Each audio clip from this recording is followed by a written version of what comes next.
आज पढ़ते हैं जी हम त्रिदंड को। त्रिदंडवत क्या होता है, आज वो पढ़ेंगे। त्रिदंडवत होता है जैसे तीन कोई भी स्टिक है, उनको आपस में खड़ा कर दीजिए आप, और वो एक दूसरे के सहारे खड़ी रहेंगी। और जैसे ही एक को गिराएंगे तो तीनों गिर जाएंगी, एक को हटाएंगे बाकी दोनों भी गिर जाएंगी। और उनका आपस में ही बैलेंस होता है। जैसे आपने देखा तो पंजाबी कल्चर में होता है, वो लोहड़ी जलाते हैं। और वैसे भी हम लोग जैसे फायर बोन कहीं हिल स्टेशन पे जाते हैं तो वहां ऐसे जलाते हैं लकड़ी आपस में खड़ी करके। और वैसे भी घरों में भी देखा हो तो आपने किसी को। तो त्रिदंड जो होते हैं वो ऐसे ही होते हैं। तो इसमें तीन जो यूज किए गए हैं वो शरीर को, मन को और आत्मा को, इन तीनों को मिला के त्रिदंडवत बोला गया है। इनमें से बताया गया कि अगर एक हट जाता तो दूसरा भी, बाकी के जो दो बच गए वो अपने आप ही गिर जाएंगे। जैसे हमने वात पित्त कफ में पढ़ा था ना कि वात पंगु है, उसके बगैर वो दोनों लंगड़े हो जाएंगे। वात के बगैर दोनों दोष जो हैं वो लंगड़े हैं। ऐसे ये तीनों आपस में एक दूसरे के बगैर पंगु हैं। एक हट गया तो बाकी के दो पंगु रह गए। कोई भी एक हट जाए, इसमें से शरीर हट जाए तो मन आत्मा पंगु हो गए, मन हट जाए तो शरीर आत्मा पंगु हो गए, और आत्मा हट जाए तो शरीर और मन आपस में, ये तीनों आपस में संयोग है इनका। जब तक ये है तब तक शरीर है, सही से सलामत है। किसी एक के हटने से पूरा ही इम्बैलेंस हो जाएगा, तीनों के तीनों आपस में गड़बड़ा जाते हैं। इसको बोलते हैं त्रिदंडवत। और इसमें शरीर, मन और आत्मा, इन तीनों का लिया गया है। और ऐसे कंफ्यूज करके आपको तीन तीन के दिए जाएंगे सेट कि त्रिदंडवत में किन किन शब्दों का प्रयोग होता है। तो उसमें वात पित्त कफ भी दे देंगे, और अपने जो उपस्तंभ होते हैं वो भी आहार निद्रा ब्रह्मचर्य हो गया, ऐसे ही तीन कुछ और दे देंगे, शरीर मन आत्मा दे देंगे। तो आप यहाँ कंफ्यूज नहीं होंगे। ऐसे क्वेश्चन बन के आता है जो कंफ्यूज वाला हो। ठीक है, आगे पढ़ते हैं हम। पंच पंचक किसको बोलते हैं? पंच पंचक होते हैं जिन इंद्रियों आदि पर मानव के ज्ञान व कर्म आधारित हैं, उन्हें पंच पंचक कहा जाता है। जो हमारी इंद्रियां होती हैं, पांच इंद्रियां होती है, और उनके जो कर्म होते हैं वो जिस पर आधारित होते हैं, उनको पंच पंचक कहा जाता है। जिसका शाब्दिक अर्थ होता है पांच पांच की संख्या में पांच का समूह। पांच पांच की संख्या में पांच का समूह, तो टोटल ये 25 बन जाते हैं हमारे। अब इनको पढ़ते हैं, ये क्या है पंच पंचक।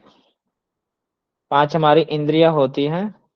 श्रोत्र बोलते हैं कान को, स्पर्श बोलते हैं त्वचा को, चक्षु बोलते हैं आंख को, रसना बोलते हैं जीव को, और घ्राण बोलते हैं हमारी नासिका को। इसका सीक्वेंस याद कर लेंगे आप। ऐसे ही इनके जो इंद्रियां द्रव्य होते हैं वो होते हैं, श्रोत्र जो होता है उसका होता है हमारा आकाश। कान का जो द्रव्य होता है वो आकाश होता है। स्पर्श जो होता है वो हमारे वायु का, वायु से ही वायु स्पर्श होती तभी हमें पता चलता था। मेन तो उसमें वायु का ही रोल होता है, लगे हमें कुछ भी, पर वो वायु की वजह से ही होता है ना सारा। तो ये जो त्वचा पे जो स्पर्श का अनुभव होता है वो वायु की वजह से होता है। तो वे वायु जो इसकी द्रव्य है, इंद्रिय द्रव्य है, वो वायु आता है। चक्षु जो होता है, चक्षु का काम होता है, इसमें इंद्रिय जो द्रव्य होता है वो अग्नि का होता है। अग्नि को अग्नि बोलते हैं, तेजस भी बोलते हैं, ज्योति भी बोलते हैं। रसना होता है, रसना जीव का काम होता है, जीव इंद्रिय होगी इसमें। और इसका जो इंद्रिय द्रव्य होता है वो होता है जल भी बोलते हैं उसको। ये आप भी बोलते हैं उसको, आप कभी कंफ्यूज हो जाएं। और आप्य भी बोलते हैं। आप्य हमने पढ़ा था ना, आप्य जल को बोलते हैं। और ये आप भी बोलते हैं, कभी आप इसमें कुछ और समझ बैठे। आप्य, आप और जल, ये तीनों एक ही है। घ्राण, घ्राण होता है नासिका। और नासिका को पृथ्वी से जोड़ा जाता है तो इसका भू भी होता है, भौम भी होता है। कल हमने पढ़ा था भौम। और पृथ्वी भी होता है। तो ये इसका इंद्रिय द्रव्य होता है। अब इंद्रियों के स्थान कहाँ होते हैं? श्रोत्र का तो हमने जैसे पढ़ लिया, कान होते हैं। तो दोनों कान का इसका स्थान होता है आकाशीय द्रव्य में। स्पर्श का होता है ये पूरे शरीर पे होती है। त्वचा, इसका काम त्वचा से होता है। इंद्रिय स्थान जो होता है वो त्वचा का होता है। चक्षु हो गया हमारी आंखें जो होती है, दोनों आंखों को काउंट करेंगे उसमें। और रसना हो गया, रसना जीभ में आ जाएगी। और नाक में हमारे दोनों नथुने नासिका आ जाएंगे, घ्राण बोलते हैं इसको। ये हमारा इंद्रिय द्रव्य होगा, ये इंद्रिय स्थान होगा। अब इनका विषय क्या है? श्रोत्र का जो विषय है या आकाश है द्रव्य, जो इनका विषय है शब्द। शब्द को सुनना हमारा कान का काम होता है। और स्पर्श का काम हमारे त्वचा का होता है। और आंख का काम हो गया रूप। जीवा का काम हो गया हमारा रसना, रस हो गया, और नासिका से हम स्मेल करते हैं, तो ये हो गया गंध। तो देखो कल परसों 2-3 दिन से कोई कंफ्यूज था कि इनकी ये आगे पीछे कैसे होती है, पृथ्वी आगे पहले आनी चाहिए, आकाश पहले आनी चाहिए। कल शायद पारिका जी ने पूछा था। तो आकाश, वायु, अग्नि, जल, पृथ्वी, ये ऐसे ही सीक्वेंस आएगी। और इनका जो विषय होता है वो भी ऐसे ही सीक्वेंस में आता है, शब्द, स्पर्श, रूप, रस और गंध। अब इनकी ऐसी ही बुद्धियां होती हैं। श्रोत्र जो इंद्रिय होती है उसकी बुद्धि होती है, श्रोत्र बुद्धि बोलते हैं, इन्हीं के नाम पे है। स्पर्शन जो होता है उसकी स्पर्शन बुद्धि होती है। चक्षु जो होता है उससे चक्षु बुद्धि होती है। और जिह्वा से हमारी रसन बुद्धि होती है। और घ्राण जो हो गया उससे हमारी घ्राण बुद्धि होती है, नासिका से। आगे पढ़ते हैं, पंचकोश क्या होता है। आप लोगों ने पढ़ा होगा पंचकोश क्या होता है, कहीं पढ़ा आपने? जी सर, योग कहाँ पढ़ा जी, कोई वशिष्ठ में। बताए? योग योग वशिष्ठ में और वशिष्ठ तैत्तिरीय में। उपनिषद में, तैत्तरीय उपनिषद तैत्तिरीय में। उपनिषद। एक और उपनिषद में पढ़ा होगा जी, कोई बताएगा? बृहद में। 2 उपनिषद तो आपने ठीक, एक उपनिषद आपने अच्छा बताया। उपनिषद में होता है, उसे संहिता में आपने पढ़ा, ठीक है। योग वशिष्ठ में। योग तत्व। तैत्तिरीय में अच्छे से डिटेल्स है सर, वहां पे ज्यादा है। तैत्तिरीय उपनिषद में पढ़ाया जाता है। और छांदोग्य उपनिषद में भी इसका वर्णन आता है पंचकोशों का। और अपना वशिष्ठ संहिता में भी आता है। उसमें उसको व्याधि आदि करके बोलते हैं ना, वशिष्ठ संहिता में। मैम ने योग पढ़ाया था, वशिष्ठ में। प्रतिका जी योग ने। वशिष्ठ है सर योग जी, योग वशिष्ठ है, वशिष्ठ योग है। वशिष्ठ। योग वशिष्ठ किन्होंने पढ़ा था? कृतिका पुष्पा मैम जी। मैम ने। नहीं, कृतिका मैम जी। वशिष्ठ योग कृतिका मैम। पुष्पा मैम जी। योग वशिष्ठ कृतिका मैम जी। हाँ, प्रतिका जी बोल रहा मैं, प्रतिका जी ने पढ़ाया था ना आपको, वहां पे आदि का वर्णन आता ना, आदि व्याधि। जी जी। जी, और योग पंचकोशों में। वशिष्ठ है। मनोमय से स्टार्ट होता है वो। हाँ, आप यहाँ वो सारे के सारे पढ़ेंगे। कोई सीक्वेंस में बता सकता है पांचों कोष को? जी। अन्नमय, अन्न, प्राणमय, प्राणमय, मनोमय। मनोमय। बोलिए बोलिए। विज्ञानमय और आनंद। हम्म। ठीक है जी, बहुत बढ़िया। पंचकोश का आयुर्वेद से सीधा संबंध नहीं है, परंतु योग में इसका बहुत महत्वपूर्ण माना जाता है। और श्रेष्ठ ग्रंथों में बताया गया है कि क्लेश, राग, द्वेष और ज्ञान अविद्या के बंधनों से मुक्त होने के लिए और आत्म दर्शन के लिए या आत्म साक्षात्कार के लिए जो विधान किया गया है वो पंचकोश के माध्यम से ही। अगर आपको सेल्फ रियलाइजेशन करना है तो जो 5 कोश है उनको धीरे धीरे आपको उनसे सूक्ष्म स्थूल से और सूक्ष्म की तरफ, उससे और सूक्ष्म की तरफ, अंदर आखिर में आ जाके आप आनंदमय कोष की तरफ जाते हैं। और वहां से आप आत्मा की तरफ जब जाते हैं तो वहां से आपको साक्षात्कार होता है, बंधनों से आपका छुटकारा छूट जाता है और आप मोक्ष को प्राप्त करते हैं। ऐसा वर्णन आपने उसमें पतंजलि योग दर्शन में पढ़ा है, वशिष्ठ योग वशिष्ठ में पढ़ा है। इन पंचकोशों के आवरण से पार होने पर ही आत्म साक्षात्कार या आत्म दर्शन होता है, जिसको सेल्फ रियलाइजेशन भी बोलते हैं। ये हमारे 5 कोश होते हैं, इनको भी आप सीक्वेंस में याद करेंगे। अन्नमय कोश, प्राणमय कोश, मनोमय कोश, विज्ञानमय कोश और आनंदमय कोश। ये सबसे स्थूल होता है हमारा। इससे सूक्ष्म प्राणमय कोश होता है। प्राणमय से फिर सूक्ष्म होता है हमारा मनोमय कोश होता है। और मनोमय से सूक्ष्म जो होता है वो हमारा विज्ञानमय कोश होता है। और इससे जो सूक्ष्म होता है वो हमारा आनंदमय कोश होता है। इसका एक इसका फोटो भी था, वो आया नहीं, ये फोटो है। सबसे जो आउटर लेयर होती है हमारी वो अन्नमय कोश की होती है, ये अन्न पे आधारित होता है। उसके बाद प्राण पे आधारित होता है, ये प्राणमय कोश हो गया। उसके बाद मन पे आधारित होता है, ये मनोमय कोश हो गया।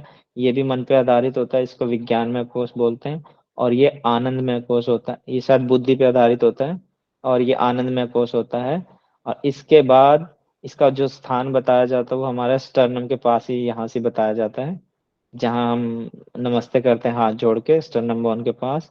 और इसके बिल्कुल बैक साइड होता है। और जी यहाँ हृदय का स्थान होता है, तो इसको हृदय से जोड़ा जाता है। आगे हम पढ़ेंगे इनको। अन्नकोश, ये अन्न प्रधान शरीर होता है और इसमें उचित आहार विहार व आसन के अभ्यास से इसको हम पार कर सकते हैं, या ये बनता है, तैयार होता है। जैसे हम समाधि की तरफ चलते हैं तो ये कोष हमारे आगे खड़े होते हैं, इनको हमने आहिस्ता आहिस्ता, जैसे आपने पढ़ा था ना वो सुषुम्ना नाड़ी है और 3.5 लपेटे लिए, 3.5 का फेरा लिए बैठी है।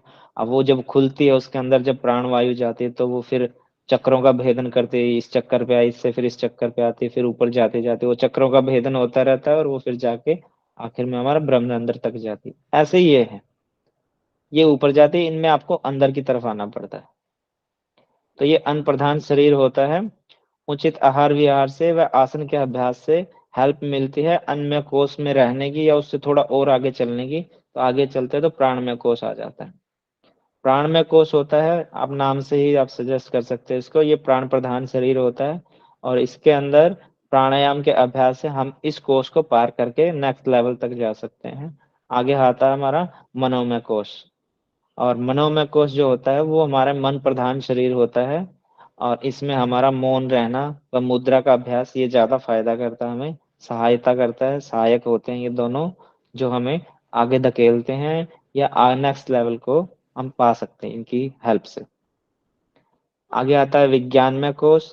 विज्ञानमय कोश हमारा बुद्धि प्रदान होता है और इसमें ध्यान सबसे प्रमुख माना जाता है कि ध्यान के अभ्यास से हम विज्ञानमय को स्टेबल कर सकते हैं और फिर जब अच्छा अभ्यास होता है तो हम वापस आनंदमय की तरफ चल पड़ते हैं, जो हमारा आखिरी होता है।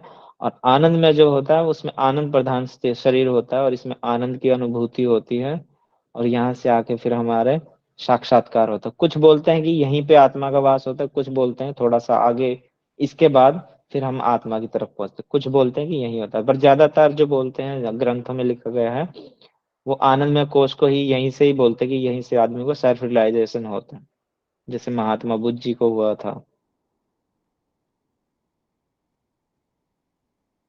स्थूल शरीर रूप अन्नमय कोश से प्राणमय कोश सूक्ष्म होता है, ये मैंने बता दिया है। फिर दोबारा से पढ़ते हैं। अन्नमय कोश से प्राणमय कोश सूक्ष्म होता है, प्राणमय कोश से सूक्ष्म होता है वो मनोमय कोश होता है, और मनोमय कोश से जो सूक्ष्म होता है वो विज्ञानमय कोश होता है, और विज्ञानमय कोश है जो उससे जो सूक्ष्म होता है वो होता है हमारा आनंदमय कोश। इससे आगे हमें सेल्फ रियलाइजेशन हो जाता है। और ये तैत्तिरीय और छांदोग्य उपनिषद में पंच कोशों के बारे में विस्तार से बताया गया। तैत्तिरीय में बहुत अच्छे से बताया गया, छांदोग्य में थोड़ा थोड़ा सा बताया गया। अन्नमय कोश से लेकर आनंदमय जो कोश, जो हमारे पांचों कोश हैं, इनके जो समूह है उस समूह को गुहा शब्द से संबोधित किया जाता है और जिसका निवास स्थान जो होता है वो आत्मा बताया गया है। गुहा मतलब गुफा होता है, कि एक गुफा की तरह होते हैं, इनको आप पार करते जाएंगे और आप नेक्स्ट लेवल को पार करते जाएंगे। ये पिक्चर है पंचकोश की, पिक्चर और भी थी, एक दो थी, फिर वो अपलोड नहीं हो पाई, उसमें क्रॉप होने में दिक्कत आ रही थी, वो बाहर जा रही थी, तो इसलिए मैंने वो कही। ये जो हमारा अन्य कोश होता है, ये जो सबसे लास्ट वाला है, जो सबसे बड़ा दिख रहा है आपको, ये स्थूल शरीर होता है। और इससे फिर ऊपर जब हम अंदर कोशों में जाते हैं तो ये लगा लो हमारा विज्ञानमय कोश आ गया, और विज्ञान मनोमय कोश कह सकते हो आप इसको। मनोमय कोश से फिर आप जब आगे जाते हैं ये कारण शरीर हो गया, ये और सूक्ष्म हो गया, सबसे सूक्ष्म शरीर जो होता है फिर यहाँ आके हो जाता है, और इससे आगे हमें सेल्फ रियलाइजेशन होता है। आयुर्वेद के अनुसार सृष्टि का क्रम कैसे है, जब हमने शुरुआत में पढ़ा था तब मैंने बताया था कि कैसे सृष्टि बनी। ब्रह्मा से आकाश आया, आकाश से फिर वायु आई, वायु से अग्नि आई, अग्नि से जल आया, जल से पृथ्वी आई। इसमें ऐसा नहीं है कि ब्रह्मा से आकाश आया और आकाश से वायु आई तो आकाश से सिर्फ वायु आई, इस वायु में आकाश भी होता है और वायु भी होते हैं। जब फिर वायु से अग्नि निकलती तो उसमें आकाश भी होता है और वायु भी होते हैं। और जब अग्नि से जल निकलता तो उसमें अग्नि भी होती है, वायु भी होता है, जल भी होता है। जल से जब पृथ्वी बनती है तो इसमें ये ऊपर के चारों जो हमारी पंच तत्व हैं, ये चार तत्व जो रह गए, ये तीनों पांचों के पांच इसमें ऐड हो जाते हैं। फिर ये पृथ्वी के अंदर जल तत्व भी होता है, अग्नि तत्व भी होता है, वायु तत्व भी होता है, आकाश भी होता है। और ये जब जाते हैं तब भी ऐसे ही जाते हैं, पृथ्वी जाएगी सबसे शुरुआत में और फिर ये चार बच जाएंगे। लेकिन ये नहीं कि सिर्फ जल ही होता है, इस जल में अग्नि भी होती है, वायु भी होती है, आकाश भी होता है। जब जल समाप्त होता है, वाष्प बन के उड़ता है, तो उसमें अग्नि की सहायता से उड़ता है, तो अग्नि ऑलरेडी होती है उसके अंदर, और वायु उसको उड़ा के लेके जाती है, तो वायु भी होती है, और वो जाता आकाश में है। फिर आगे अग्नि उसको और खत्म कर देती है, आगे वायु है वो भी खत्म हो जाती है, और ये आकाश में मिल जाते हैं, आकाश से फिर वापस ब्रह्म में चले जाते हैं। पृथ्वी से औषधि बनती है, औषधियों से अन्न बनता है, और अन्न से वीर्य बनता है, और वीर्य से शरीर बनता है, पुरुष बोलते हैं इसको। इस प्रकार यह स्थूल जो शरीर है, इसी को ही अन्नमय कोश कहा गया है। यहाँ से शुरुआत होती है। यदि पढ़ लिख रखा ना, औषधि से अन्न आया, अन्न से वीर्य आया, मतलब यहाँ तक अन्न है, आगे तक इसमें अन्न है, तो यहाँ से अन्न से पुरुष बना है। तो इस प्रकार जो ये स्थूल शरीर जो है, यही अन्नमय कोश कहलाता है। अब पढ़ते हैं अन्नमय कोश क्या होता है।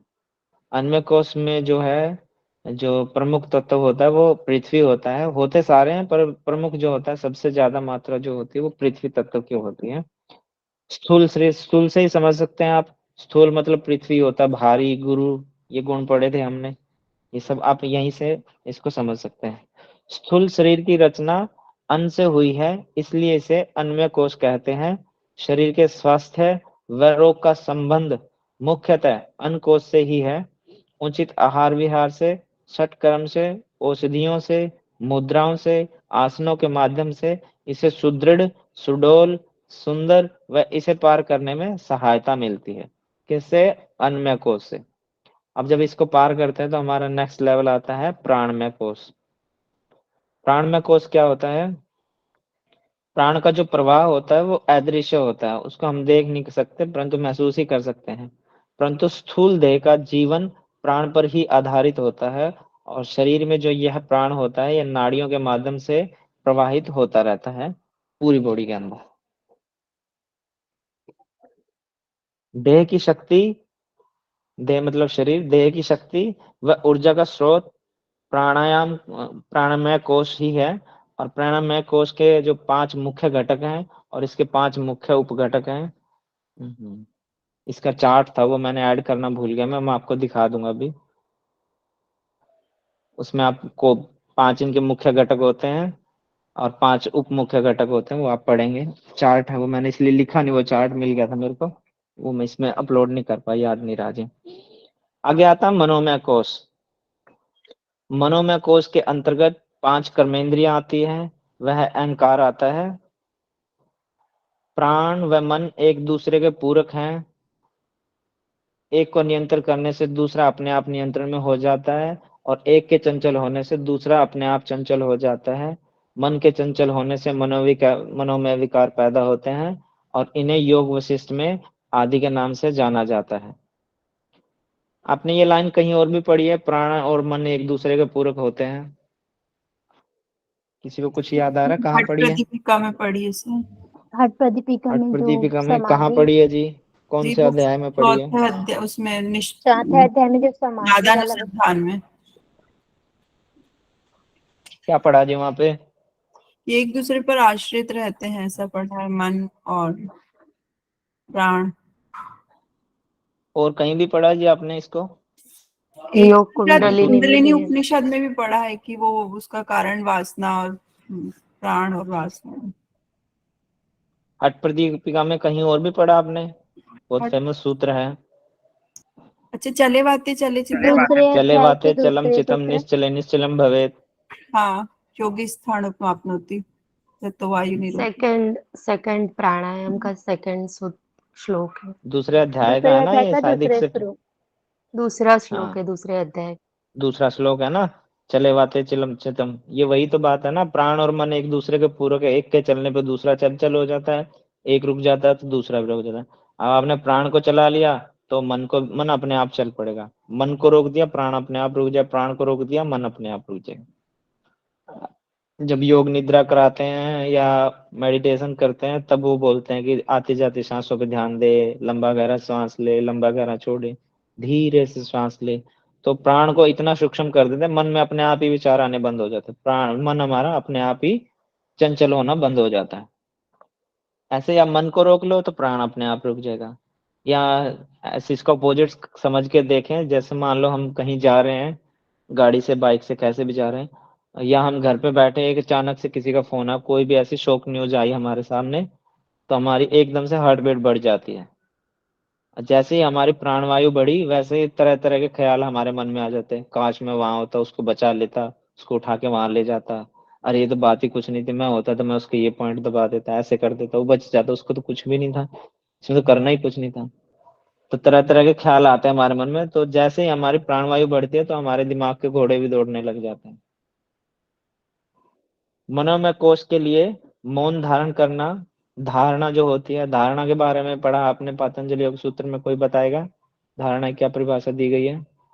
देश बंधक चेतस धारणा, देश और और ध्यान के बारे में क्या बताया गया जी? तत्प्रत्येक एकांता ध्यानम। हाँ, ये सारे के सारे यही मिलते हैं। ये मन को कंट्रोल करने के लिए हैं, चित्त को कंट्रोल करने के लिए, प्राणवायु को कंट्रोल करने के लिए। मनोमय कोष के लिए मौन धारण करना, धारणा को अपनाना, ध्यान करना आदि का अभ्यास करने से व सात्विक औषधियों के प्रयोग से, शास्त्रों में इनका विधान है कि मनोमय कोष जो आपने अभी आप उसमें एंटर किए हो, तो आप स्टेबल रख सकते हो उसको, और फिर आहिस्ता आहिस्ता जब आपकी साधना जब आगे बढ़ती है तो आप इसको पार कर सकते हैं। मनोमय के बाद हमारा आता है विज्ञानमय कोष।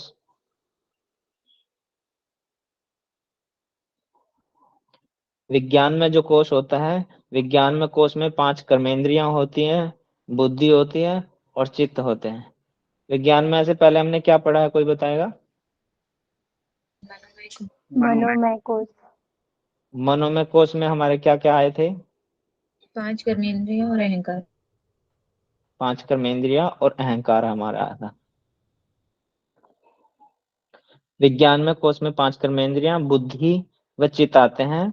और विज्ञान में कोष के संयम से व्यक्ति आस्वाद और इंद्रियों की आसक्ति जो होती है, जो अटैचमेंट होती है, उनसे बच जाता है, और यहाँ फिर वो स्टेबल रखता है इसको।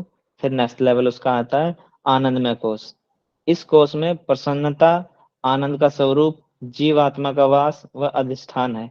मोस्टली यही बताते हैं कि आनंद में जब कोष में एंटर करते तो यही जीवात्मा का वास होता है। कुछ एक ग्रंथ है जिनमें बताया गया कि इससे आगे चल के फिर जीवात्मा का वास होता है, और मोस्टली में जीवात्मा का वास जो बताया गया वो आनंदमय कोष में बताया गया है।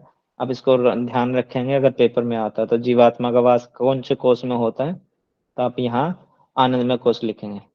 अधिष्ठान है, व्यक्ति जीवात्मा के रूप में होकर अपने स्वरूप में ध्यान व संयम करता है, तब उसको आनंदमय कोष के संपूर्ण तत्व का यथार्थ बोध या यथार्थ ज्ञान या सच्चा ज्ञान होता है उसको। सर एक वर्ड था आस्वाद में, शब्द क्या है सर? ये आस्वाद, जी जी सर। आस्वाद बताएं जिनको कोई, आस्वाद क्या होता है?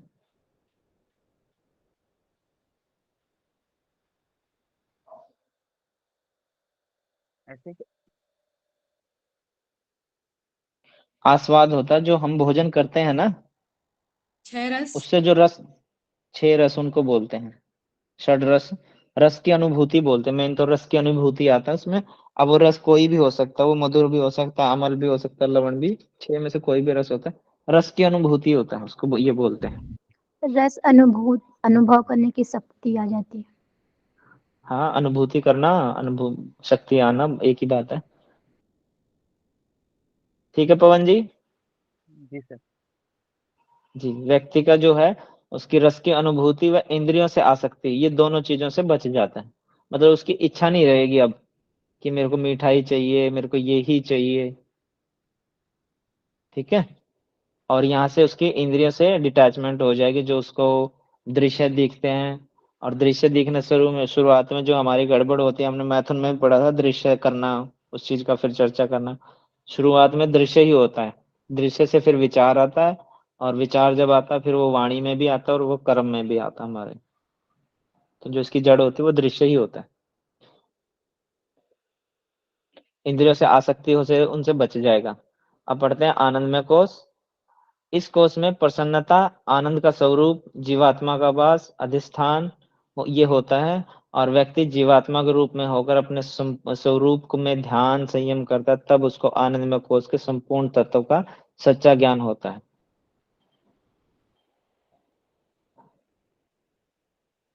अब पढ़ते हैं जी अष्ट चक्र। हमारे जो टेक्स्ट हैं, योगिक ग्रंथ हैं, उनमें कितने चक्रों का वर्णन है जी, कोई बताएगा? 9 चक्र सर। हाँ जी,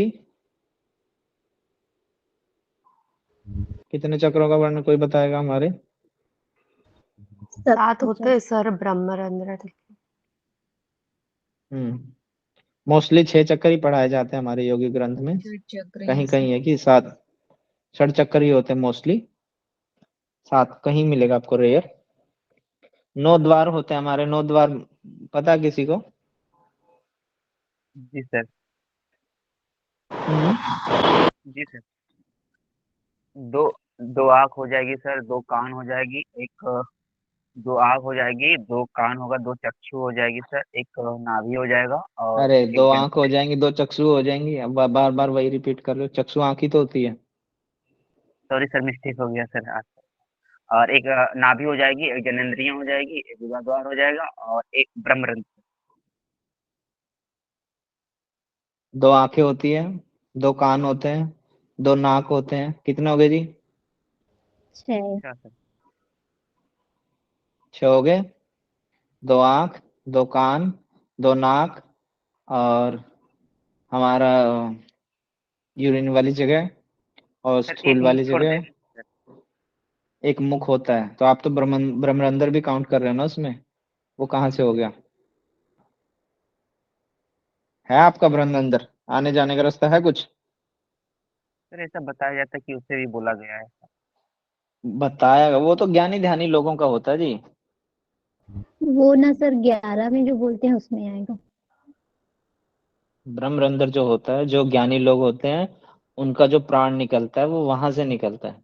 ऐसे मैंने सुनने में, पढ़ने में तो नहीं मिला, पर सुनने में मिला कि जो ज्यादा अच्छे साधक होते हैं, जो साधु महात्मा सच्चे लोग होते हैं, जो उनका ना सिर फटता, जो चोटी वाली जगह होती है, जैसे आपने चाणक्य का देखा तो फोटो, उसमें वो पूरे गंजे रहते हैं और जो चोटी होती है उसको ब्रह्मरंध्र बोलते हैं। उस जगह को एंटीना भी बोल देते हैं कई लोग। वो जब फटता है तो वहां से उनका प्राण निकलता है। और आम जनमानस जो हम जैसे लोग होते हैं, जैसे किसी ने कोई पॉइजन ले लिया, सुसाइड कर लिया, तो किसी को जब उसकी डेथ होती है, किसी को मुंह से झाग आ गया, किसी ने पॉइजन ले लिया, या किसी का एक्सीडेंट हो गया, नाक से कान से ब्लड आ गया, तो ऐसा माना जाता है कि उस रास्ते के जरिए उसकी प्राणवायु बाहर निकल गई। तो ये 9 द्वार होते हैं हमारे। 2 आंख, 2 कान, 2 नाक, एक मुंह, और हमारा गुदा द्वार और मूत्र द्वार। अब पढ़ते हैं 8 चक्कर। अष्ट चक्रा नवद्वारा देवानां पूर्योध्या तस्यायाम हिरण्मयम् कोशः स्वर्गो ज्योतिषावर्तः। ये अथर्ववेद में लिखा गया है 10/2/31 में। और मैं इसको आपको पहले इसको पढ़ लेते हैं, फिर मैं आपको इसका वो फोटो भी दिखाता हूँ। अर्थात 8 चक्कर वाली और 9 द्वारों वाली जो देवों की नगरी अयोध्या है, उसमें हिरण्मय कोश होता है जो स्वर्ग की अनुभूति कराता है, और उसमें एक ज्योति भी होती है, वो ज्योति से परिपूर्ण होता है। पढ़ते हैं इसको। देवों की शरीर रूपी यह अयोध्या नगरी जो है, इसमें 8 चक्कर होते हैं, जिनको शक्ति केंद्र भी बोला जाता है। आप इसका नाम नोट कर लेंगे, 8 चक्कर को शक्ति केंद्र भी बोला जाता है। और इसमें 9 द्वार होते हैं। इसी नगरी में एक देदीप्यमान हिरण्य होता है, और जिसको स्वर्ग में कोष भी बोलते हैं, और ये सहस्रार चक्र को बोलते हैं, जो अनंत, अपरिमित, असीम सुख, शांति, आनंद एवं दिव्य ज्योति से परिपूर्ण है। और योगाभ्यासी साधक जो है, वो ही इस दिव्य कोश को प्राप्त कर सकते हैं। कौन से कोश को?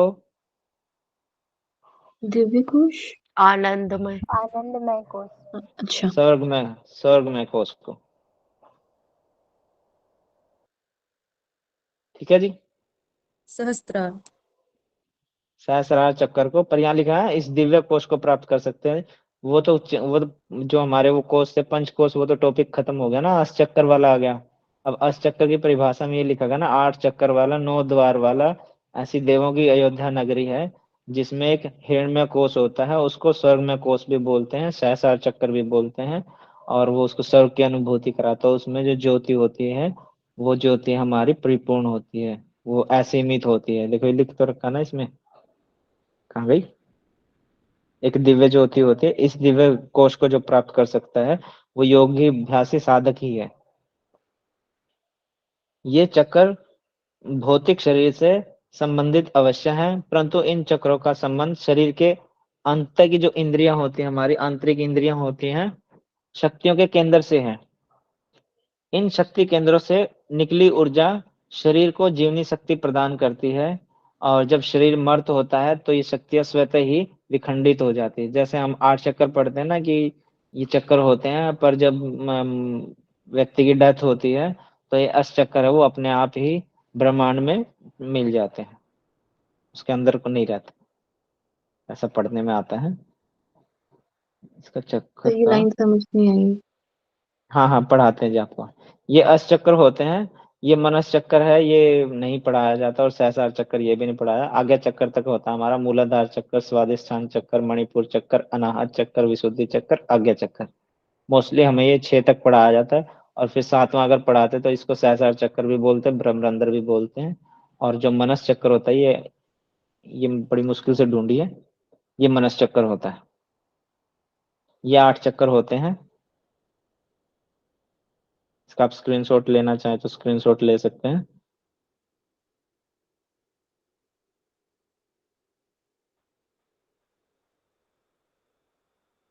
सर जी ये वैसे इनकी इसके पत्तियां। अंदर जनरल सीक्वेंस जो होता है, मैं उससे कंपेयर करके वैसे पूछ रही हूँ सिर्फ कि जैसे जनरल सीक्वेंस होता है आज्ञा चक्र को जिस तरह से इन्होंने पीछे दिखाने की कोशिश करी है यहाँ, तो मनस चक्र में ये वैसे आज्ञा चक्र होता है ना? मनस चक्कर हाँ यही होता है, ये होते हैं स्पाइनल कोड के अंदर ही है जी, सारे के सारे। जी बिल्कुल, फंड्स प्लेक्सस जो होते हैं फंड्स बेसिकली उसी को बोलते हैं ना? हाँ, ये हमारे स्पाइनल कोड इसके बीचों बीच चलती है ना सुषुम्ना नाड़ी। जी जी स्पाइनल कोड के बगल में एक तरफ सुषुम्ना ईड़ा होती है, एक तरफ पिंगला होती है, और बीच में सुषुम्ना होती है हमारी। जी। हाँ, तो ये जितने भी चक्कर होते हैं ना, मैंने वो वैसे मैंने डाला नहीं, मैंने सोचा आप लोगों को पता होगा। नहीं तो एक होता है, कैसे बताऊं मैं आपको, इसमें असल में मेरे को ये चलाना नहीं आता, नहीं तो मैं आपको करके दिखाते थे इसमें।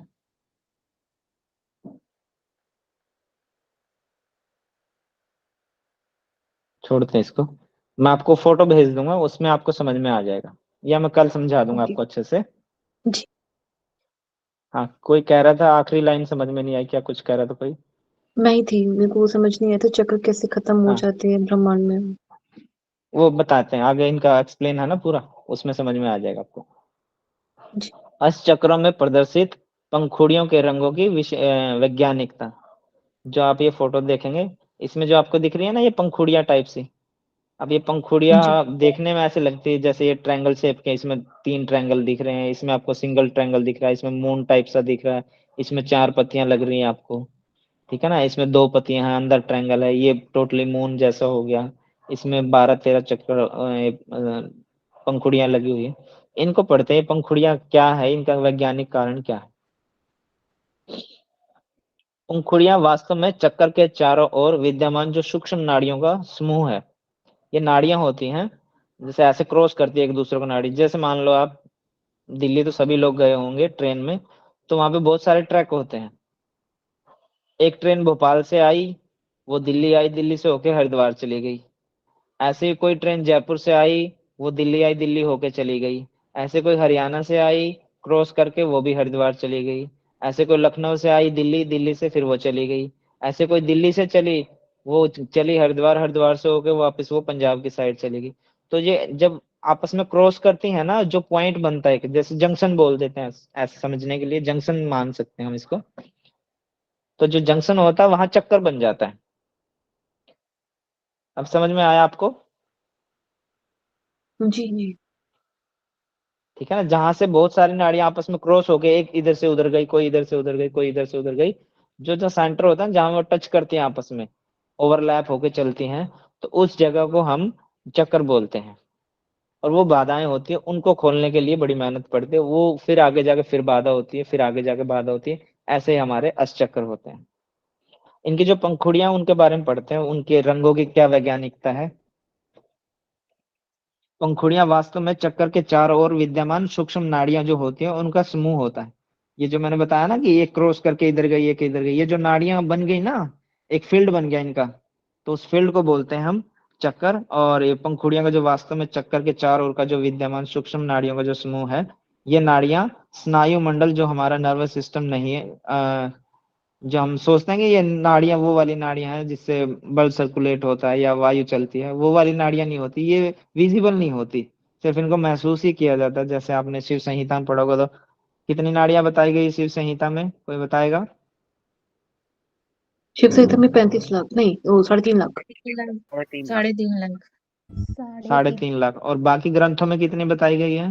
72,000। 70,000। 72,000। तो वह जो शिव संहिता में उन्होंने भी महसूस ही की होगी, ऐसे तो नहीं किसी का शरीर खोल के उन्होंने एक एक को काउंट कर लिया होगा, ऐसे तो पॉसिबल ही नहीं है। तो ये महसूस की जाती है, ये नर्वस सिस्टम नहीं होती है। अगर हम ऐसे सोचे कि इसकी ये नर्वस सिस्टम का जाल होता है, ये वो नहीं होता। ये वैसे नाड़ियां होती हैं, नाड़ियों के जैसी ही होती हैं, इनको महसूस ही कर सकते हैं। जो ज्ञानी ध्यानी लोग होते हैं, जो अच्छे प्राणायाम को जो सिद्ध महात्मा होते हैं, जिनको प्राणायाम की सिद्धि प्राप्त होती है, वो लोग ही कर सकते हैं। किंतु चेतना का विस्तार जो है वो इन्हीं के माध्यम से होता है। हम ऐसा मान सकते हैं कि जैसे ये हमारा सेंसर सिस्टम का काम करती है, जो सेंसरी हमारा ऑर्गन होता है ना, वो काम करती है, नर्वस सिस्टम की तरह होती हैं, पर वो नहीं होती है।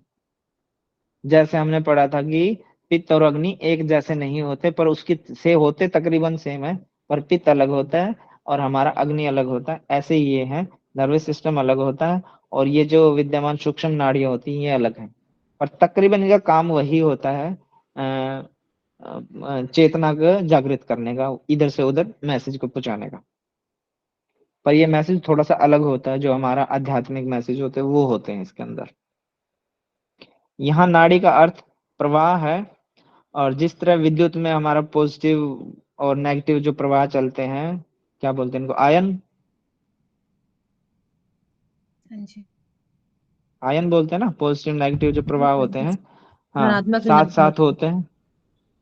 हाँ, उसी तरह प्रकार से शरीर के सभी भागों में प्राण व मन का शक्ति का जो प्रवाह होता रहता है, वो इन्हीं के माध्यम से होता है।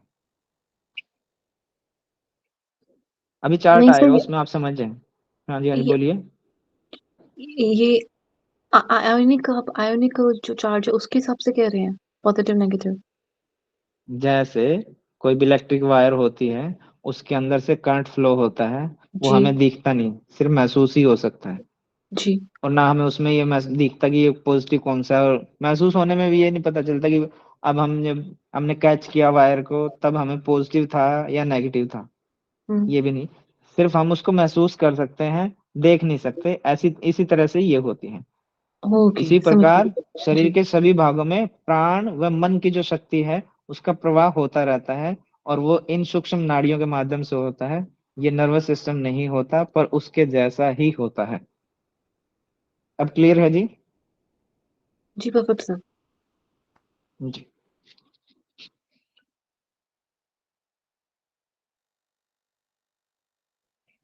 हमारे 8 चक्र हैं ये, इनके बीज मंत्र हैं, इनके दल हैं, और ये अष्टांग योग है। अष्टांग योग का इससे क्या संबंध है वो भी पढ़ेंगे हम इनके बारे में। तो जो मूलाधार होता है हमारा, उसका बीज मंत्र होता है लम, और उसके दल होते हैं, वो 4 दल होते हैं, जो मैंने बताया था ना, इसमें 4 पंखुड़ियां हैं, वो हमारा मूलाधार चक्र था।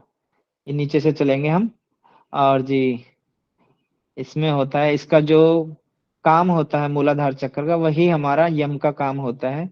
अब कोई हमें ये बता दीजिए, यम किसको कहते हैं? अहिंसा, सत्य, एक अस्तेय, ब्रह्मचर्य, संसारिक परिग्रह। संयम ही यम है सर। प्रियंका जी, अहिंसा सत्य अस्तेय ये तो यम के पार्ट हो गए। मैंने पूछा यम किसे कहते हैं? सर यम वो तो सोशल कंडक्ट सर। यम कहलाता है, या अहिंसा सत्य अस्तेय ब्रह्मचर्य अपरिग्रह, पांचों के एक साथ पालन करना ही यम कहलाता है। अरे पवन जी, वो प्रकार हो गए, प्रकारों का पालन करोगे, यम हो गया। सर यम मैं किसको बताऊं? बोलते हैं? मैंने यम, कंट्रोल हाँ मैम करना, सोशल बताऊं जी। Conduct sir. सोशल कंडक्ट में अपने आप को कंट्रोल करना, नियंत्रण, वो है। दूसरों के लिए जो पाले जाते हैं वो नियम। दूसरों के लिए पाले जाते नियम, मैं यम पूछ रहा हूँ, आप नियम में कूद गए। यम यम।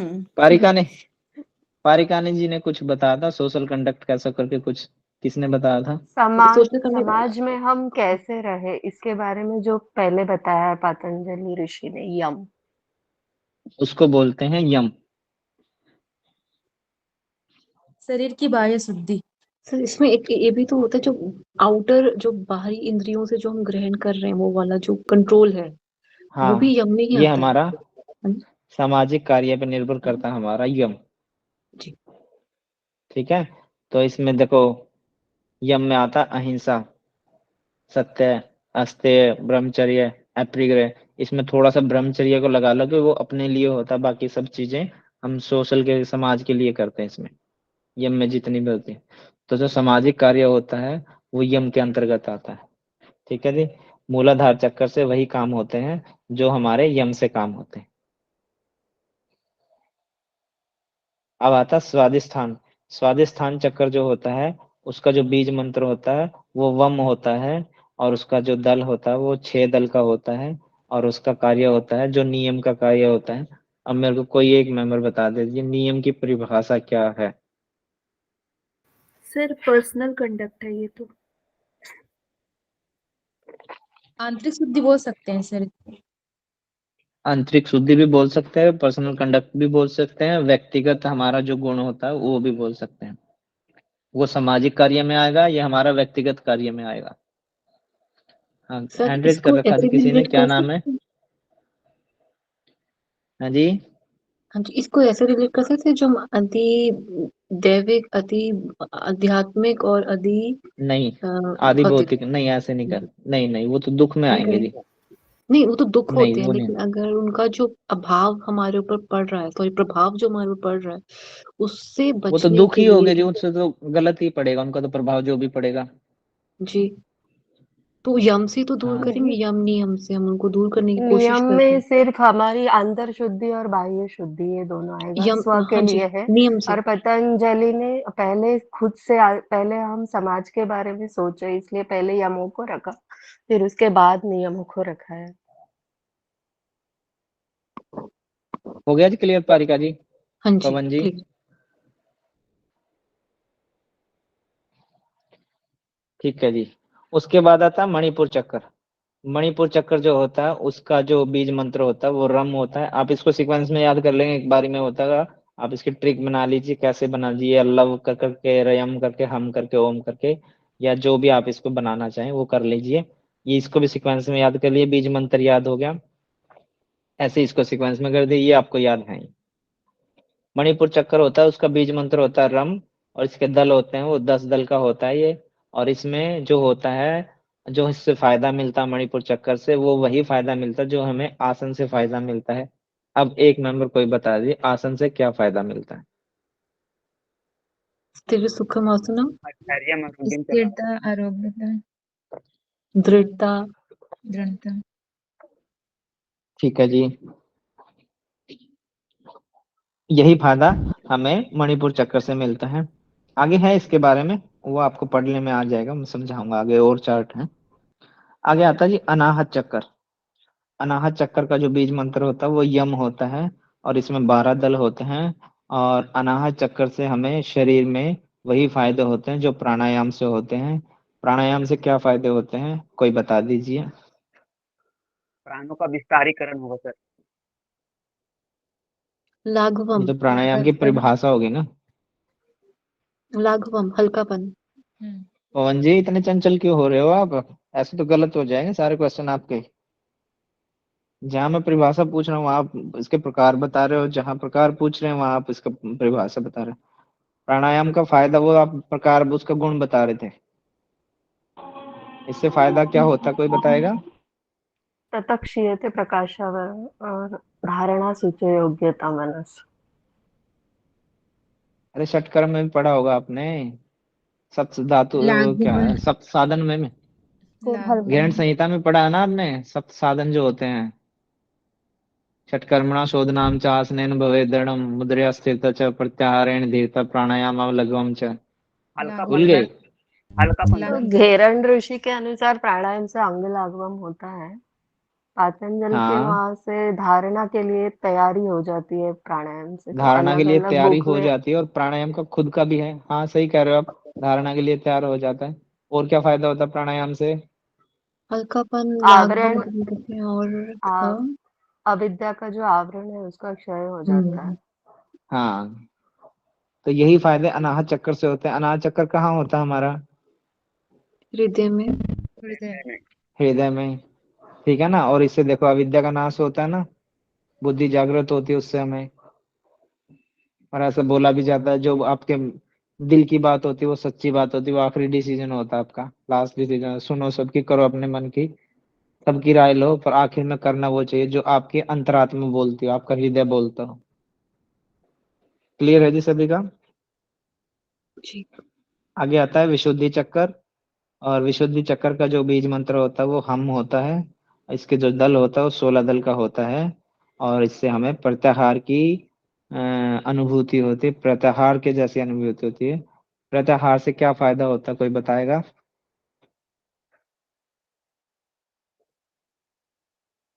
हम मन को कंट्रोल करने में सक्षम हो जाते हैं, नियंत्रण करने में। इंद्रियों को वश में करने में है। धैर्य। हाँ, जो इंद्रियां हैं उसको। धैर्यता की जी जी प्राप्ति जी, होती है। ठीक है पीयू जी, थैंक यू आपका। आगे आता है आज्ञा चक्कर। आज्ञा चक्कर का जो बीज मंत्र होता है वो ओम होता है। और इसका जो दल होता है ये 2 दल का होता है। और इसमें धारणा होती है। धारणा के बारे में बताएगा जी कोई? पतंजलि में सूत्र में तो बताया, देश बंधक चेतक धारणा। इसको एक्सप्लेन करेंगे जरा? देश किसी स्थान में, देश बंधक अपने चित्त को बांध लेना, किसी भी स्थान में अपने चित्त को बांध लेना, वही धारणा का। वही आज्ञा चक्कर होता है। सेम यही काम हमारे आज्ञा चक्कर का होता है। मनस चक्कर का बीज मंत्र कहीं मिला नहीं है। सहस्रार चक्कर का मिला नहीं, क्योंकि इनको कहीं काउंट ही नहीं करते। मोस्टली 6 पढ़ते हैं हमारे हठ योगिक ग्रंथ जो होते हैं उसमें। और दल जो है मनस चक्कर का दल भी नहीं मिला है। और सहस्रार चक्कर के मिले वो 1000 दल का होता है। सर और मनुष्य इससे सहस्रार चक्कर से मनस चक्कर का स्थान कहाँ होता है जी? जी ये आ गया जी आपका मनस चक्कर, जो हमारी फ्रंटल बोन होती है ना, उसके बिल्कुल बैक साइड होता है। ब्रेन के 4 पार्ट होते हैं ना, कोई बताएगा?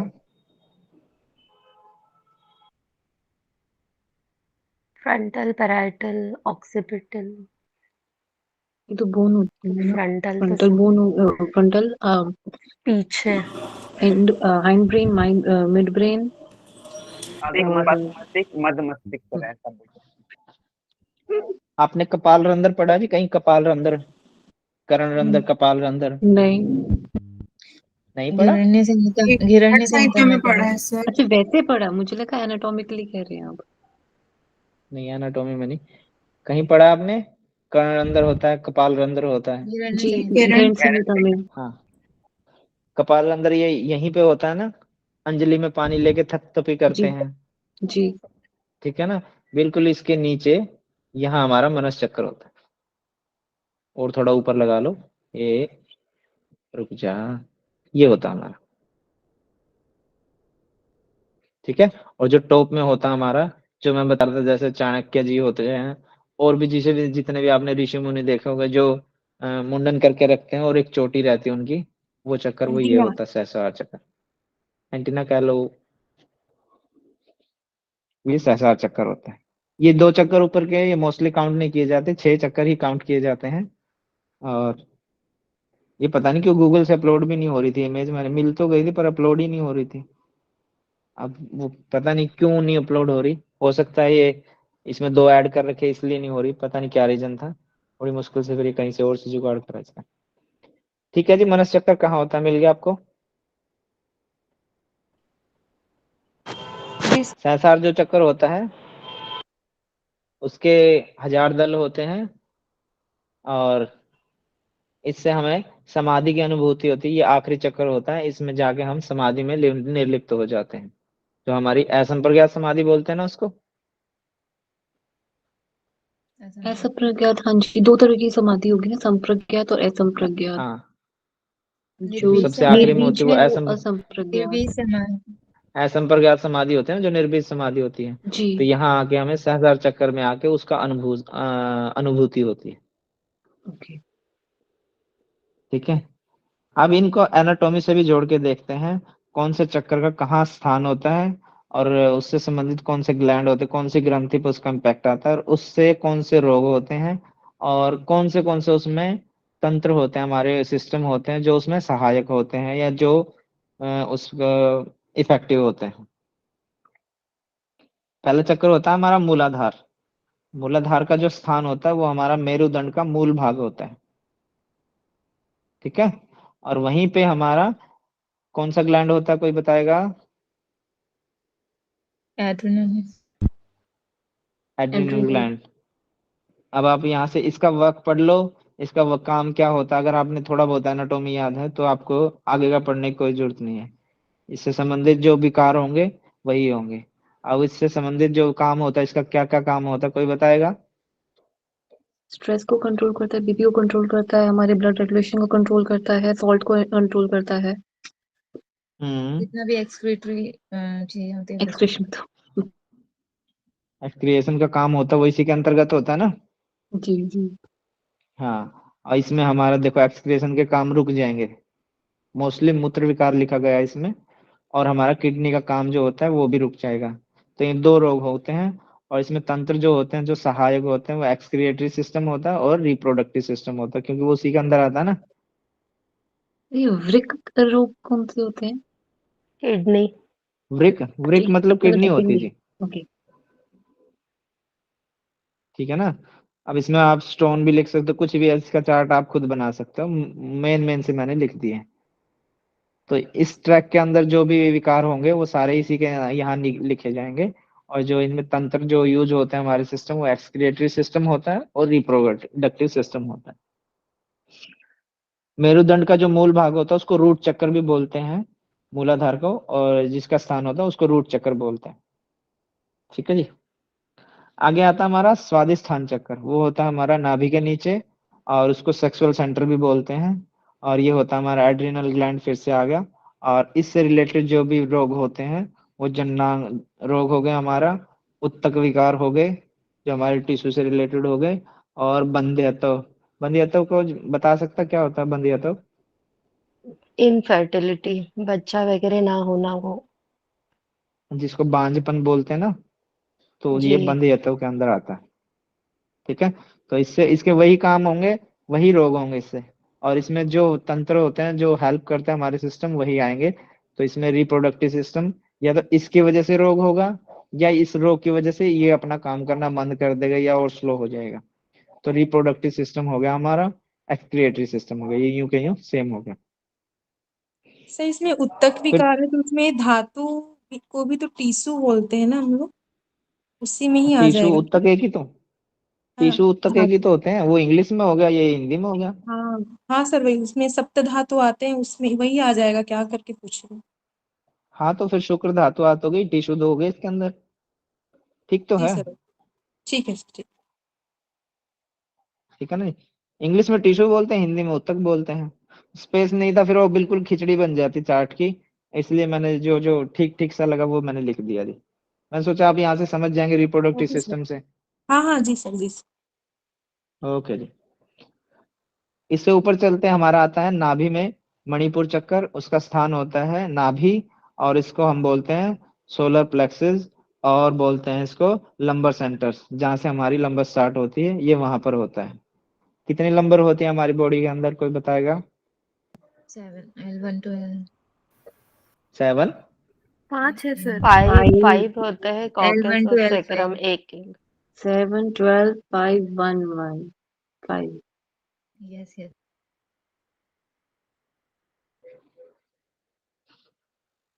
इससे जो संबंधित जो हमारे ग्लैंड होते हैं, पेनक्रियाज होती हैं। अब आप समझ सकते हैं पेनक्रियाज का क्या काम होता है और उससे क्या क्या रोग हो सकते हैं। और इससे आइलेट्स ऑफ लैंग्रीहेंस होता है, ये दोनों के अंतर्गत आते हैं ये। और इससे जो रोग होंगे, वो पेनक्रियाज का क्या काम होता है जी, कोई बताएगा? इंसुलिन। इंसुलिन। हार्मोन और जूस और वहां से से सीक्रेट होता है। बाकी हाँ, पेनक्रिएटिक जूस आता है जो जी पाचन शक्ति को बढ़ा उसमें सहायता करता है भोजन को पचाने में।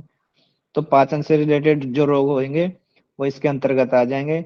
इससे रोग प्रतिरोधक क्षमता है वो डाउन हो जाएगी, हमारी ये एरो का निशान मतलब डिक्रीज हो जाएगी, और उससे मधुमेह हो जाएगा।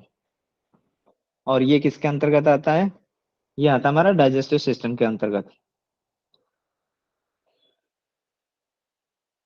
कंफ्यूज तो नहीं हो रहे आप इसको समझने में? नहीं सर। ठीक है जी। इसके बाद आता है बस थोड़ा सा रह गया, इतना ही है। आगे आता है हमारा अनाहत चक्कर। अनाहत चक्कर हमारा हृदय में होता है, और इसको हार्ट चक्कर भी बोलते हैं, और इसको कार्डियक प्लेक्सिस भी बोलते हैं। इससे रिलेटेड जो हमारा ग्लैंड होता है वो होता है थाइमस ग्लैंड। थाइमस ग्लैंड का क्या काम होता है जी? टी सेल बनते हैं इम्यूनिटी के लिए। और ग्रोथ भी करता है till that age of puberty. ये ग्रोथ भी करता है, जो लॉन्ग बोन्स की ग्रोथ होती है वहाँ उसके लिए भी। और भी कुछ काम होता है जिसका?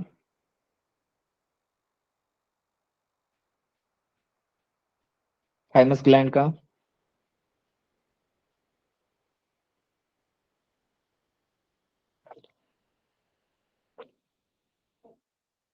हारिका जी? आई थिंक रेस्पिरेशन में था, मुझे क्लिक नहीं कर रहा, बट हाँ हाँ, रेस्पिरेटरी में तो आ गया, और भी होता है कुछ? इम्यूनिटी में भी इसको नहीं, मेन तो ये हमारा ग्रोथ के लिए कंट्रीब्यूट करता है। और वो तो हो ही गया जी। तो हार्ट यहाँ पे चक्र होगा, सेल्स बनते कार्डियक हैं, प्लेक्सिस होगा। टी हाँ सेल्स जो होते हैं डब्ल्यूबीसी की तरह, उसका निर्माण होता है। जी। तो इससे रिलेटेड जो होता है, जहाँ पे आपको कार्डियक लिखा दिखे तो मतलब हार्ट से रिलेटेड है।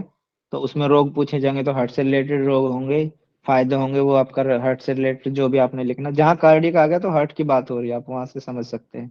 तो रोग होंगे तो वो भी हार्ट से रिलेटेड होंगे। तो हृदय रोग होता है, यहाँ बीपी बढ़ भी सकता है, बीपी घट भी सकता है। और ये किसके अंतर्गत आता है, कौन से सिस्टम के अंतर्गत आता है? रेस्पिरेटरी सिस्टम के अंतर्गत आता है, और सर्कुलेटरी सिस्टम, ये दोनों इसमें हेल्प करते हैं। ठीक है जी। आगे आ गया हमारा विशुद्धि चक्कर। इसको बोलते हैं कैरोटिक प्लेक्सिस भी बोलते हैं। और ये कहाँ होता है जी?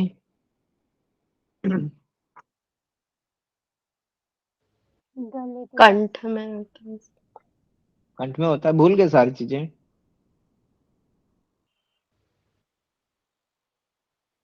गले में ही होता है ना सर विशुद्धि? गले में ही होता है विशुद्धि चक्कर। एनाटोमी की बात कर रहा हूँ मैं। कैरोटिड प्लेक्सिस अच्छा, कहाँ वो होता है? Thyroid gland. ये तो थायराइड पैराथायराइड जो अरे गले के बिल्कुल सेंटर में होता है, वो वाला कह रहे हैं ना आप? हाँ जी, वही कह रहे हैं जी। हाँ जी, उस पे होता है ये गला आ विशुद्धि गया तो चक्र गले से में। रिलेटेड होता है ना, T3 जी T4 इम्बैलेंस होते हैं उसमें। जी, TFSH वाला जो हमारा पूरा T3 T4, हाँ। और हमारी तो इम्यूनिटी इससे को जो भी स्ट्रॉन्ग रखता है। जी जी जी, इससे रिलेटेड जो रोग होंगे आगे, वो दमा का होगा, घेंगा रोग होगा, फेफड़ों के रोग होंगे, और इसमें थोड़ा बहुत सा हड्डी के रोग होने के भी चांसेस होते हैं, तो इसलिए मैंने ये भी लिख दिया इसमें। वो हड्डी किस लिए इसमें जो होता है ना, कि हेल्प करता है, कैल्शियम रेगुलेट कैल्सिटोनिन करता है। होता है ना, कैल्सिटोनिन भी सीक्रेट होता कैल्सिटो है होता इसलिए तो है। हड्डी। नहीं, कैल्शियम कैल्सिटोनिन। रेगुलेट।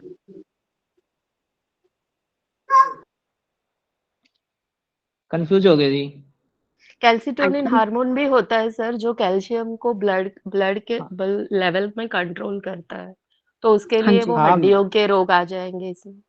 हड्डियों के रोग आते तो वही तो, उसी एंगल से तो लिखा था मैंने। सर हम वो क्लियर है? एक्सप्लेन कर रहे थे, क्लियर है संध्या ना? जी वही बता रहे थे कि वो क्यों आ रहा है हड्डियों वाला पॉइंट, वो बता रहे थे। अब तो क्लियर है ना जी? हाँ जी जी सर। हाँ जी। हाँ ठीक है जी। मैंने सोचा था मैंने ऐसे भी हो सकता है, तो मैंने वो लिखा था इसमें। जो जो मेन मेन से देखो मेरे को याद आए वो मैंने लिख दिए थे इसके अंदर। इसमें जो सहायक होता है हमारा रेस्पिरेटरी सिस्टम होता है, और डाइजेस्टिव सिस्टम होता है हमारा। क्योंकि उसी की वजह से T3 T4 इम्बेलेंस होता है, हमारे TSH होता है। ये आगे भी आएगा। आगे होता है हमारा आज्ञा चक्कर। आज्ञा चक्कर को थर्ड आई भी बोलते हैं, और इसको मेडुलरी प्लेक्सिस भी बोलते हैं। और ये अगर मस्तिष्क जो होता है उसका सेंटर होता है, जो फ्रंटल बोन के थोड़ा सा पीछे होता है। और ये हमारे जो ग्लैंड होता है ये पिनियल ग्लैंड होता है। पिनियल ग्लैंड का काम आप बता दीजिए कोई एक, क्या काम होता है पिनियल ग्लैंड का? मेलेटोनिन और ब्रह्मांड सेरोटोनिन का रिलीजन होता है, रिलीज होता और कोई भी बोल रहा था, बताइए जी कौन बोल रहा था? ब्रह्मांड से जोड़ने का काम करते हैं। ठीक है जी।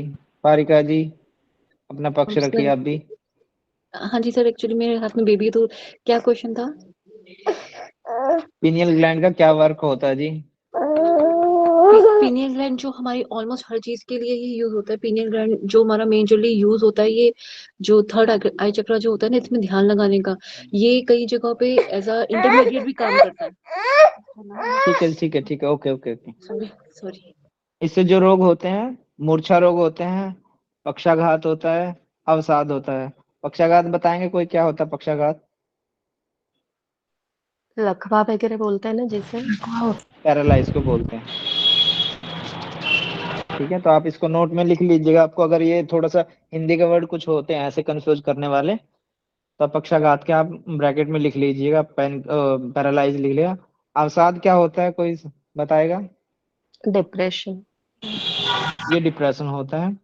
और ये सब काम होता है नर्वस सिस्टम के कहाँ गया इसका, जो हमारा नर्वस सिस्टम होता है उसके अंतर्गत आता है ये सारा का सारा। दो चक्कर और रह गए हमारे। हमारा मनस चक्कर होता है जिसको बिंदु चक्कर भी बोलते हैं, और ये हमारा होता है लोअर माइंड प्लेक्सिस, और जो हमारा हाइपोथैलेमस होता है उसके अंतर्गत आता है। इसमें पिट्यूटरी ग्लैंड होता है, उसका सहायक होता है। और पिट्यूटरी ग्लैंड से रिलेटेड जो रोग होते हैं वो हमारे वही रोग इसके अंतर्गत हो जाते हैं। मन कायिक रोग हो जाता है, तथा तंत्रिका तंत्र से रिलेटेड जो भी रोग होते हैं वो सारे इसके अंतर्गत आते हैं। सेंसरी ऑर्गन हो गया हमारा, और मोटर रिस्पॉन्स हो गया, वो इसके अंतर्गत आते हैं। लास्ट में सर होता ये है क्या हमारा सहस्रार चक्कर। समझी? कैसे करके जो आपने बताया वो जी जी जी मन को क्या बताया जी? ये मोटर के ऊपर जो लिखा हुआ है वो मैं नहीं समझी sir. Sensory, sensory and motor response. इसका क्या मतलब है सर यहाँ? सेंसरी ऑर्गन क्या होते हैं जी?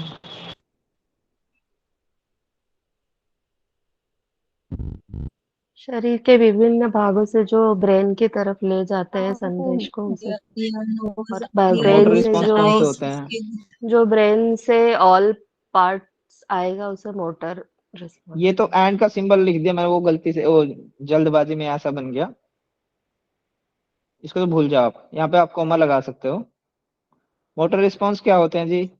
सर जो भी हमारे सेंसेस होते हैं ना, जैसे कि हमारी स्किन, वो भी एक सेंसिटिव ऑर्गन है। अगर मान लीजिए उस पर एक मच्छर बैठ गया तो वहां तक ब्रेन तक मैसेज जाएगा कि मतलब कोई यहाँ पर चीज है, और फिर मोटर रिस्पॉन्स होगा कि हम दूसरे हाथ से शायद उसे हटाने की या भगाने की कोशिश करेंगे, तो वो मोटर रिस्पॉन्स वो कहलाता है।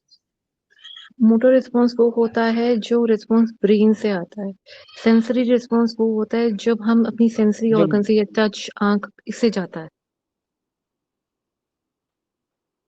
ममता जी अब क्लियर है? इतना तो टफ भी जी नहीं लिख सर। रखा मैंने ऐसा कुछ। ये एंड का सिंबल है, ये मैं थोड़ा जल्दबाजी में गलत सा बन गया मेरे से। लास्ट में होता है हमारा सहस्रार चक्कर, इसको हम क्राउन चक्कर भी बोलते हैं। और ये होता है हमारा कपाल के नीचे, जो मैंने बताया था ना, वो कपाल रंध्र वाली बात चल रही थी, वो मैंने बताया था आपको। ये ऊपर में जो होता है टॉप में, ये थोड़ा सा कपाल के नीचे होता है, ये होता है हमारा सहस्रार चक्कर। इसी को कह लीजिए, तो इन्होंने ये जूड़ा सा बना रखा है, तो यहीं पे होता है बिल्कुल मनस चक्कर से थोड़ा सा ऊपर। और ये हमारा पिट्यूटरी ग्लैंड के अंतर्गत ही आता है, और इससे हमारे हार्मोन इम्बैलेंस होते हैं। और हार्मोन्स हमारी बॉडी के तकरीबन जितने भी हार्मोन्स होते हैं वो सारे इसी के अंतर्गत आते हैं, और इससे अपापचायी विकार भी होते हैं। हार्मोन बैलेंस में आप ये कह सकते हैं, जैसे कोई आदमी, किसी की हाइट रुक गई, कोई ज्यादा हाइट का हो गया, या आजकल फीमेल्स को वो होता है, बॉयज वाले सिम्टम आने लग जाते हैं, अनवांटेड हेयर हो जाते हैं फेस पे, तो वो सब इसकी वजह से होते हैं। ठीक है जी। सर ये आज्ञा चक्र तो कहाँ है? यहाँ पे पिक्स में कुछ और इंडिकेट किया गया है, जबकि हमें मतलब दोनों भावों के बीच में बताया गया है ना। आज्ञा चक्र को तो दोनों भावों के बीच में शायद माना गया है। होता यही है जी, ये एरो गलत लग रहे हैं, यही यहीं पे होता है, लेकिन ये पीछे की तरफ होते हैं। जी, तो दोनों भावों के बीच का स्थान हुआ ना ये। हाँ, भ्रू मध्य बोलते हैं, और लगाते हम यहाँ पे हैं इसके सेंटर में, भ्रू मध्य आईब्रो सेंटर बोलते हैं जिसको, वहां हम ध्यान लगाने की कोशिश करते हैं, पर ये ऐसा नहीं होगा, तो बिल्कुल यही होता है, ये फ्रंटल के थोड़ा पीछे होता है। ये एरो गलत और लग गया इसमें। इसमें मनुष्य 8 चक्र नाम को थे ना, तो इसलिए मैंने इसको सिलेक्ट किया थी, बाकियों में 8 नाम नहीं थे, 6 ही नाम थे बाकी में। ये आपको सिर्फ नाम को दिखाने के लिए मैंने इसलिए आपको ये इमेज डाउनलोड की थी। सर मनुष्य चक्र और सहस्त्रार को एक बार और क्लियर कर दीजिए। मनस चक्र जो होता है हमारा, वो होता है हमारा फ्रंटल जो बोन होती है। देखो, आईब्रो सेंटर पे तो हो गया हमारा आज्ञा चक्कर, थोड़ा सा इससे ऊपर चलेंगे तो कपाल रंध्र जो होता है, कपाल रंध्र से नीचे जो यहाँ पे होता है, यहाँ होता है हमारा मनस चक्कर, जिसको बिंदु चक्कर भी बोलते हैं। और इससे थोड़ा सा ऊपर होता है वो हमारा सहस्रार चक्कर होता है, जिसको आप लोग एंटीना बोलते हैं।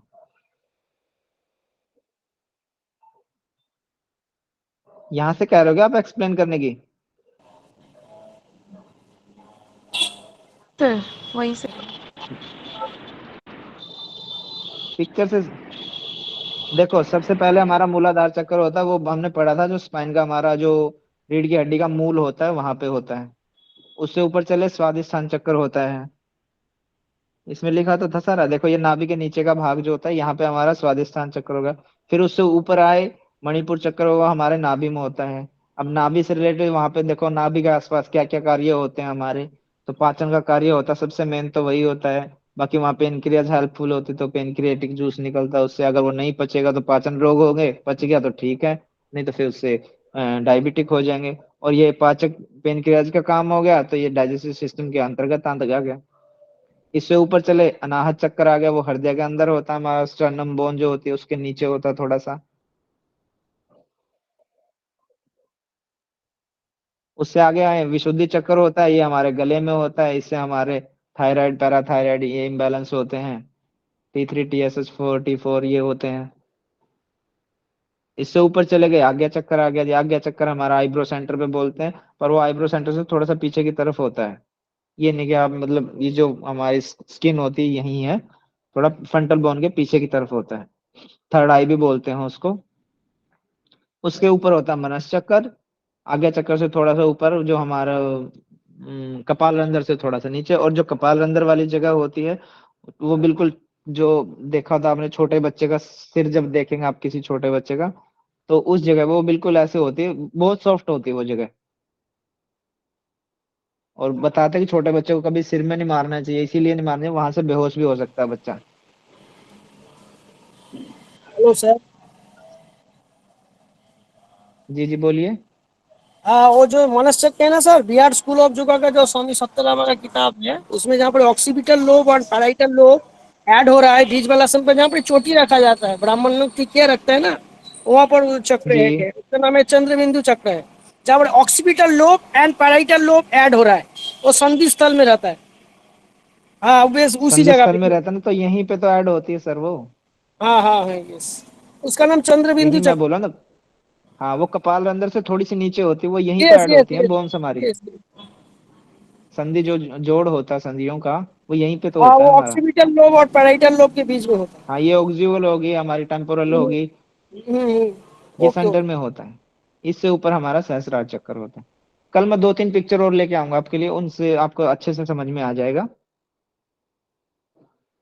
सहस्रार चक्कर होता है, ये हमारा क्राउन चक्कर भी बोलते हैं इसको, और ये कपाल से थोड़ा सा नीचे होता है। पिट्यूटरी ग्लैंड जो होता है इसमें सहायक होता है, और इससे हार्मोन इम्बैलेंस होते हैं, जो मैंने अभी बताया। कहीं जैसे लड़के लड़कियों जैसा बिहेव करने लग जाते हैं, या लड़कियां कहीं लड़कों की तरह बाल कटवाना, उन्हीं की तरह पैंट शर्ट पहन के घूमना, गाड़ी बाइक चलाना, ऐसे रफ एंड टफ चलाना, अनवांटेड हेयर का वहां पे पैदा होना, वगैरह वगैरह तरह के कहीं कहीं हार्मोन्स होते हैं। तो वो इन इसी रीजन से होता है, जो इम्बैलेंस होते हैं। और जैसे किसी की हाइट ज्यादा निकल गई तो उसके जो हाइट वाले हार्मोन्स थे वो ज्यादा ग्रोथ कर गए, या कोई बोना रह गया तो बोना वाला इसमें हार्मोन असंतुलन के अंतर्गत आ जाएगा। और इसके ये सीएनसी के अंदर आता है। सीएनसी की फुल फॉर्म क्या होती है, कोई बताएगा? सीएनसी सीएनएस है सर वो। ये सेंट्रल नर्वस सिस्टम। हाँ, सीएनएस, सॉरी, वो मेडिकल के हिसाब सेंसिटिविटी से याद आ सर, वो गया। जो लड़का लोग का तरह बिहेवियर करता है वो एक्चुअली हम लोग का राइट ब्रेन जब जो आदमी का एक्टिव हो जाएगा ना ज्यादा तभी होता है। राइट ब्रेन ब्रेन का दो किस्म का भाग किया गया, राइट ब्रेन और लेफ्ट ब्रेन। राइट ब्रेन जब एक्टिव होता है तभी होता है। सेंट्रल नर्वस सिस्टम होता है ये, और ये इसमें जो हमारा सहायक होता है वो हमारा ब्रेन होता है और हमारा स्पाइन होता है। स्पाइन का पीछे का जो स्टार्टिंग भाग हो ऊपर का, वो होता है इसके अंतर्गत। ठीक है जी। जी सर। सर इसमें ना एक चीज और थी जी रिगार्डिंग बोलिए। पीनियल ग्लैंड वाला जो था, बार बार थर्ड आई चक्र पे सब हम कंफ्यूज हो रहे हैं आज्ञा चक्र वाले पे। उसमें हम कह रहे हैं हाँ जैसे कि मनस चक्र है, आज्ञा चक्र है। मनस चक्र जो यहाँ पर हम बात कर रहे हैं वो पिट्यूटरी की ही बात कर रहे हैं, और दोनों बार पिट्यूटरी ग्लैंड की हाँ, बात हो रही है। और जो आज्ञा दोनों बार चक्र की, पिट्यूटरी ही आता है। जी, और वैसे हम जनरल में जो पढ़ते हैं आज्ञा चक्र जो कि मनस चक्र का हम बात करते हैं पीनियल ग्लैंड की, वो ऑप्टिक काइज्मा की वजह से उसके ऊपर असर पड़ता है पीछे। जैसे आपने कहा ना कि स्किन पे नहीं होता, बोन में नहीं होता, पीछे की तरफ ब्रेन में जाके सेंटर में होता है वो, जो हमारी ब्रेन के आंखों सेंटर की में ही जो, होता है वो। हाँ जी, हाँ, जो आंखों का सेंटर, देखने का काम होता है वो उसके अंतर्गत ही आता है। जी, ऑप्टिक काइज्मा कहते हैं जब दोनों आंखों की जो हाँ। नसें हैं मिलती हैं, जहां पर एक एक पॉइंट आता है, क्योंकि दोनों आंखों की नसें सीधी नहीं जाती, कट कर जाती हैं एक दूसरे से। कटकर मतलब जी। क्रॉस होके जाती है। जो क्रॉस वाला पॉइंट है उसको कहते हैं ऑप्टिक काइज्मा, और वही पीनियल ग्लैंड और पिट्यूटरी ग्लैंड वही होते हैं। तो पहले जो ग्लैंड अफेक्ट करता है वो पीनियल होता है, और इसी की वजह से मैं उस टाइम बता नहीं पाई, आई एम सॉरी। उस टाइम पे फिर ये होता है कि जो हम कहते हैं कि दोपहर में काम मत करो, और जो हमारी ऑर्गन का जो फ्लश टाइम जो होता है कि इस टाइम पे खाना खाना हम्म। चाहिए, इस टाइम पे सोना चाहिए, वो सिरकादियम रिदम जो हमारी बॉडी का चल रहा होता है वो कंट्रोल करा जाता है पीनियल से। और हमारी बॉडी में जितना भी बोन का मेटाबॉलिज्म, जैसे अभी आपने बताया भी कि बोन ज्यादा बड़ी हो गई, ये बोन्स में कोई प्रॉब्लम आ गई जो वक्त से पहले भी आ गई, जैसे आज के टाइम में हो भी जाता है, वो भी यहीं से हम्म। रेगुलेट होता है हमारा। मूछा का जो पॉइंट आपने बताया था वो मेंटल हेल्थ यहीं से कंडक्ट सारी होती है, इस वजह से ये सेक्सुअल सारे हार्मोन। हार्मोन्स यहीं से क्रिएट होते हैं। जी जी जी, यही मैं मतलब मेजर पॉइंट में उस टाइम पे ये बताने लगी थी। हाँ, असल में ना जी ये चार्ट छोटा पड़ जाता है, क्योंकि वो नोटबुक थी ना उसमें, फिर ये बिल्कुल खिचड़ी बन जाती है, आपको कुछ समझ में नहीं आता कि क्या, हाँ, कौन से का क्या पॉइंट है, कौन सा कहाँ जा रहा है, कौन सा कहाँ जा रहा है। तो मैंने जो मेन मेन था ना वो लिखा इसमें। जी जी जी जी। Sir pineal gland sir master gland होता है एक्चुअली।